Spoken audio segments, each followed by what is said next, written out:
तो आज आपको जो है वो एक हीफर दिखानी है। माशाल्लाह बहुत खूबसूरत हीफर तैयार हुई है, फर्स्ट टाइमर हीफर है। तो सबसे पहले जो है वो आप इसकी हाइट चेक करें। माशाल्लाह कितनी प्यारी इसकी हाइट है, माशाल्लाह देखें आप कितनी प्यारी हाइट है।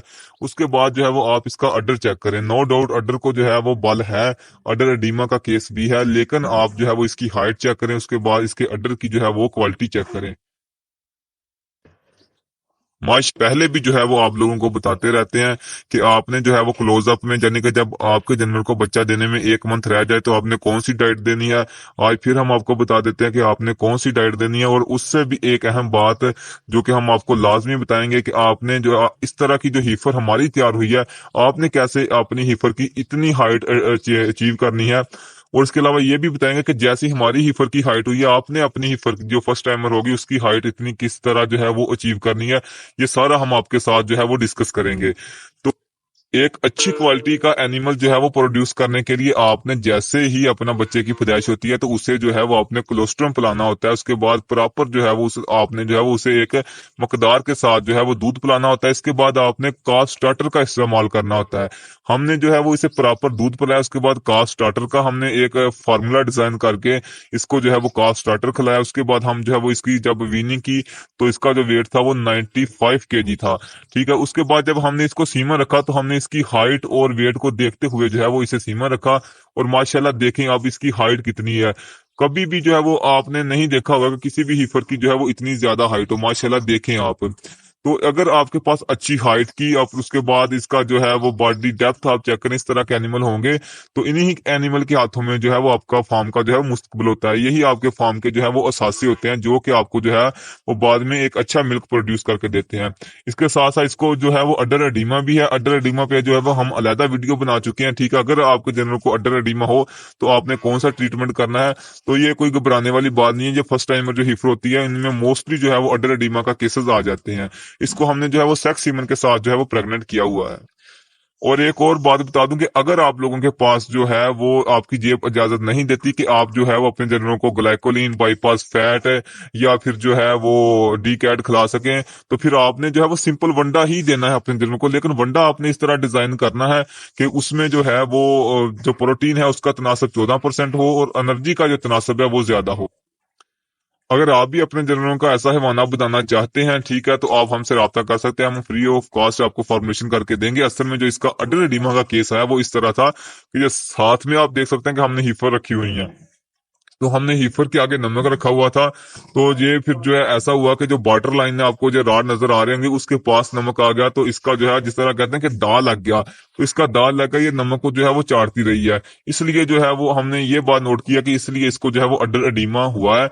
वरना हमारा पहले भी कभी जो है वो किसी एनिमल को इतना ज्यादा सीवियर अडर एडीमा नहीं आया, लेकिन इसको जो है वो अडर एडीमा है। कोई नहीं, इंशाल्लाह जो है ये भी ट्रीट हो जाएगा साथ साथ। लेकिन माशाल्लाह बहुत खूबसूरत ही तैयार हुई है। ठीक है, हमें उम्मीद है कि ये भी 40+ पे जाएगी। एक हमारे पास हीफर है वो इस वक्त 45 लीटर दूध दे रही है, अमेरिकन ब्रीड की, माशाल्लाह। और ये भी हमें जो है वो अच्छा दूध देगी इंशाल्लाह। जब आप लोग जो है वो स्टार्टिंग से ही जोर लगा देते हैं, जैसे ही बच्चे की पैदाइश होती है उसे जो है वो आप लोग जो है वो प्रॉपर दूध जो है वो फीड करवाते हैं। उसके बाद काफ स्टार्टर है, उसके बाद आप जो उसकी प्रॉपर वीनिंग करते हैं, रेयरिंग करते हैं। तो उसके बाद जब इंसेमिनेशन करते हैं और तो उनकी हाइट और वेट का जो है वो आप ख्याल रखते हैं। तो फिर अल्हम्दुलिल्लाह अल्हम्दुलिल्लाह ऐसे ही जानवर प्रोड्यूस होते हैं आपके पास। और डेयरी में ऐसे एनिमल प्रोड्यूस करना जो है वो बहुत लाजम है, ताकि आपका जो फार्म है चाहे गर्मी हो या सर्दी हो आपका फार्म प्रॉफिट में जा सके। आजकल तो ऑलमोस्ट मेरे ख्याल में सारे फार्म जो है वो प्रॉफिट में होंगे, क्योंकि दूध की जो प्रोडक्शन है वो सारे एनिमल की सर्दी में बढ़ जाती है। तो इसलिए मेरे ख्याल में सारे जो हैं वो फार्म इस वक्त प्रॉफिट में ही होंगे।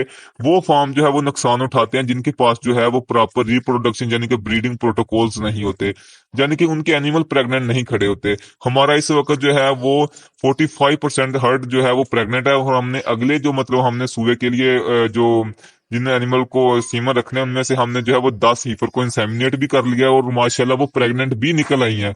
और 5 गायें जो है वो हमारी वो भी प्रेग्नेंट निकल आई हैं। इसलिए आप कोशिश किया करें कि 2-4 लीटर दूध जो है वो कम भी आपका एनिमल दे दे तो कोई बात नहीं, लेकिन उनसे साल में एक बच्चा लाजमी लिया करें। ब्रीडिंग को कंप्रोमाइज मत करें। आपके पास आपको पता होना चाहिए कि आपके पास सुआ खड़ा है, ठीक है ना। अब मैंने कई फार्म देखे हैं, विजिट किया है, ठीक है, वो क्या बात है कि इस वक्त उनका दूध ठीक ठाक है लेकिन उनके पास एनिमल प्रेग्नेंट नहीं है, बैकअप पे उनके पास कोई एनिमल नहीं है। जैसे ही जून जुलाई के मंथ आएंगे उनका दूध जो है वो एकदम जो है वो नीचे को गिरेगा, तो वो एनिमल जो है वो ऑटोमेटिकली, वो जो फार्म होगा ऑटोमेटिकली जो है वो लॉस की तरफ जाएगा। लेकिन हमारे पास जो है वो फरवरी तक काविंग है, उसके बाद भी हमारे पास जून से दोबारा काविंग स्टार्ट हो जानी है। ठीक है ना, इसलिए आप जो है वो रिप्रोडक्शन पे ज्यादा जोर दें। अगर आपका एनिमल जो है, मैं कहता हूँ यार 30 की एवरेज नहीं देता, 25 की नहीं देता, 23 की भी एवरेज देता है, लेकिन वो 3-4 मंथ बाद प्रेग्नेंट हो जाता है, तो वो आपके लिए प्रॉफिट मंद है। ठीक है, इसलिए आप जो है वो इन चीजों पे जो है वर्किंग करें। आपके पास सुआ पड़ा होना चाहिए पीछे, आपके एनिमल लाजमी प्रेग्नेंट होने चाहिए। ये नहीं कि आपके पास 100 का हर्ड है या 50 का हर्ड है या 150 का हर्ड है और आपके एनिमल ही प्रेग्नेंट नहीं है पीछे। फिर आप जो है वो आज से 3-4 मंथ बाद जब गर्मियां जैसे ही स्टार्ट होंगी, आप नुकसान की तरफ जाएंगे। फिर आपको 10-10 लाख बिल भी आएंगे। ठीक है, आपके एनिमल की दूध की प्रोडक्शन भी गिर जाएगी, आपके पास पीछे जो है एनिमल भी प्रेग्नेंट नहीं होंगे। फिर आप सोचेंगे कि डेयरी क्या है, फिर आप कहेंगे कि डेयरी में प्रॉफिट ही नहीं है। यार डेयरी में प्रॉफिट है। ठीक है, जो बंदा कहता है डेयरी में प्रॉफिट नहीं है वो झूठ बोल रहा है इस वक्त। ठीक है ना, इस वक्त आप देख लें मार्केट में फीड की कॉस्ट जो है वो काफी कम हो गई है। ठीक है ना, तो दूध अल्हम्दुलिल्लाह कंपनियों ने जो है वो रेट कम किए हैं, नो डाउट। लेकिन जो है लोकल सेल कर रहे हैं जो लोग, वो अभी भी जो है 140-150 पे सेल कर रहे हैं। तो इसलिए जो है वो आप कोशिश किया करें कि अपने फार्म की रिप्रोडक्शन को जो है वो बेहतर करें। तो आज के लिए इतना ही था, हमें इजाजत दीजिएगा। अस्सलाम वालेकुम।